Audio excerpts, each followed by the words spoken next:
Mr. Loach, the first question is, what do you hope the audience takes home after watching this movie? Well, I hope first of all the audience enjoys the story. Hope they enjoy meeting the people in the film and share their questions and their contradictions and their complexities. I hope they understand everyone and why they do what they do. I hope they see that these are two communities that have, one has nothing, miners where the pit is closed, the community abandoned, and the others refugees from a war. They've lost their homes, they've lost everything, and they're in a foreign country and they don't speak the language. And I hope they understand why some people find they can't welcome them because they fear that they've got nothing to give and what little they have will be lost. And that they see that that can lead to racism, which is fanned by the far right and the propaganda. And how sad that is when the people who need help are not the cause of their problems.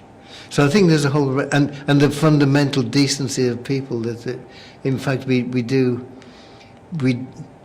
are generous. We do welcome people when they're in trouble. And see all those, I hope they have some patience for those complexities.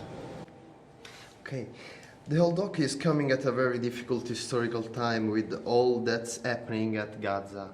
And yesterday the British Parliament voted for a ceasefire. Are you optimistic or pessimistic about it? Well, I mean, I have no hopes from our current politicians. They represent the interests of the ruling class, the class that has to exploit to maintain its profits, and the class that seeks to divide ordinary people, working class people, because if they're divided, they are no threat. So we have one Home Secretary is sacked because she said things that were racist, and the next new Home Secretary says his first priority is to stop migrants crossing the Channel. Well, that verges on racism again, because the problems we face are much bigger than migrants, not caused by migrants at all. And again, is to distract attention. So I have I can't speak of Italian politicians, but I suspect they fall into the same category. So I have nothing to hope from them. What I do hope for is a collective response, a strong response from working class people.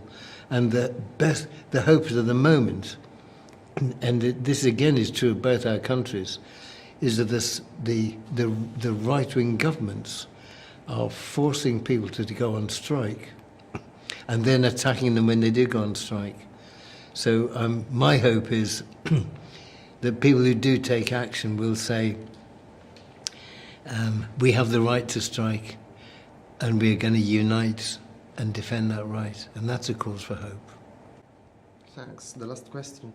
Your first movie, Mr. Loach, Porco, came out in 1967. Do you ever rewatch your old movies, and what do you think about them?